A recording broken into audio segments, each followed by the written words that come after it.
Defensivos agrícolas. Para alguns, são essenciais para alimentar o mundo, para outros, um risco enorme. Mas como é que eles funcionam na prática? E que regras precisam ser seguidas?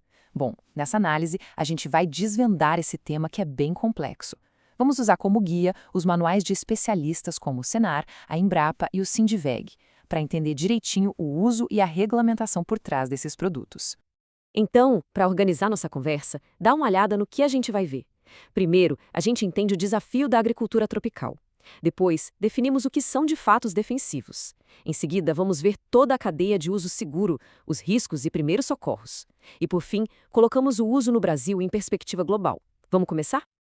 Ok, então, para começar, vamos entender o problema na raiz. Por que esses produtos são vistos como necessários? A resposta está muito ligada ao nosso clima. O Brasil, com seu clima tropical, não é só ótimo para as plantas, é um verdadeiro paraíso para a proliferação de todo tipo de praga e doença. E para a gente ter uma ideia do tamanho desse problema, olha só esses números. Um estudo do CPEA/Exalc, citado pelo Sindiveg, é impressionante. Sem nenhum controle, a perda na safra de milho poderia passar de 50%, metade da produção. E no caso da soja e do algodão, mais de um terço iria embora. Isso não é um problema só do agricultor, né? Afeta a economia inteira. Então, o ponto central é esse, sabe? As pragas estão literalmente competindo com a gente pela comida. Quando se protege uma lavoura, a ideia é usar os defensivos como uma ferramenta para garantir que a gente tenha mais alimentos disponíveis. E, na prática, isso ajuda a manter os preços mais estáveis para quem compra no mercado. Beleza, já entendemos o motivo, o porquê. Agora, vamos entender o quê. Afinal, o que são exatamente esses produtos? Porque, entender a definição e como eles são classificados é o primeiro passo para garantir a segurança de todo mundo.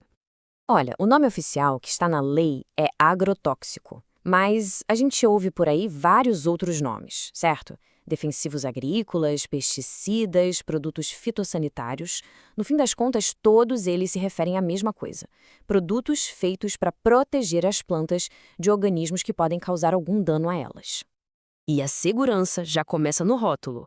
É que todo produto é obrigado a ter uma classificação toxicológica bem visual, que está detalhada lá no manual do Senar. Funciona assim. Uma faixa vermelha significa perigo extremo. Já a amarela, a azul e a verde vão mostrando níveis cada vez menores de toxicidade. É tipo um código de cores universal, um alerta imediato para quem manuseia o produto. Mas não é só a saúde humana que importa, claro. Além da toxicidade, existe uma outra classificação totalmente focada no perigo para o meio ambiente. Ela vai avaliar o risco que aquele produto oferece para os rios, para o solo, para os animais, tudo para garantir que a proteção da lavoura não acabe degradando a natureza que está em volta. Ok, agora a gente chega no coração do processo. Como garantir que o uso seja seguro? Existe um protocolo super rigoroso para manusear esses produtos e ele está todo detalhado nos manuais do Senar e da Embrapa. Vamos ver como funciona.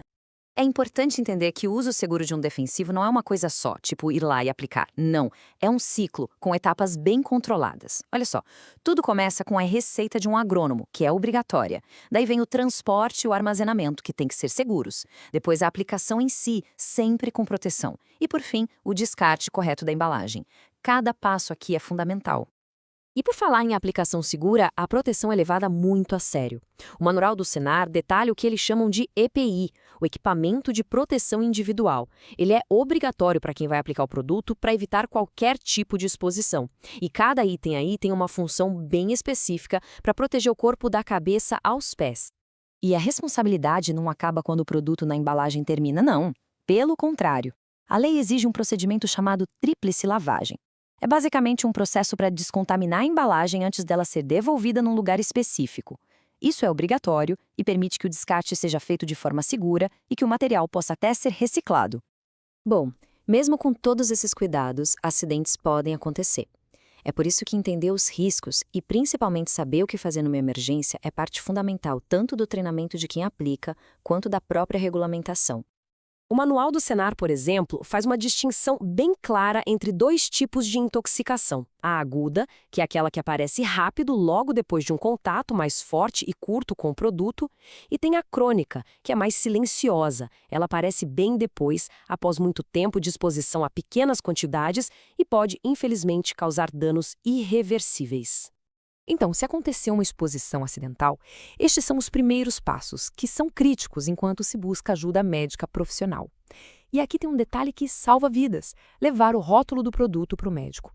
É fundamental, porque ali estão todas as informações que ele precisa para indicar o tratamento correto. Ok, para fechar, vamos sair um pouco do detalhe e olhar o cenário maior. Vamos colocar o uso de defensivos no Brasil em um contexto global. Para isso, a gente vai usar dados compilados pelo Sindiveg que vieram de um estudo da Unesp. Uma forma comum de medir isso é ver o quanto se usa por área plantada. E aqui os dados podem até surpreender um pouco. O Brasil, mesmo sendo um gigante da agricultura, utiliza menos defensivos por hectare do que países como a Alemanha e o Japão. Isso indica que, pela extensão de terra que a gente tem, a aplicação acaba sendo mais direcionada. Mas tem outra forma de medir que talvez seja até mais interessante: a eficiência, ou seja, quanto defensivo se usa para cada tonelada de comida produzida. E nesse ranking, o Brasil fica na 13ª posição. Acaba sendo mais eficiente que os Estados Unidos, a Argentina e várias nações da Europa. Esse dado sugere que se consegue uma produtividade maior para cada unidade de produto que é aplicada. Então, o que a gente tira disso tudo? A questão não parece ser simplesmente usar ou não usar. Os dados mostram que o verdadeiro desafio é encontrar o equilíbrio. A pergunta que fica é: como a tecnologia, a regulamentação e o treinamento podem continuar melhorando essa balança? Como produzir cada vez mais alimento de que o mundo precisa, mas com cada vez menos impacto? A resposta para essa pergunta, com certeza, vai definir o futuro da agricultura sustentável.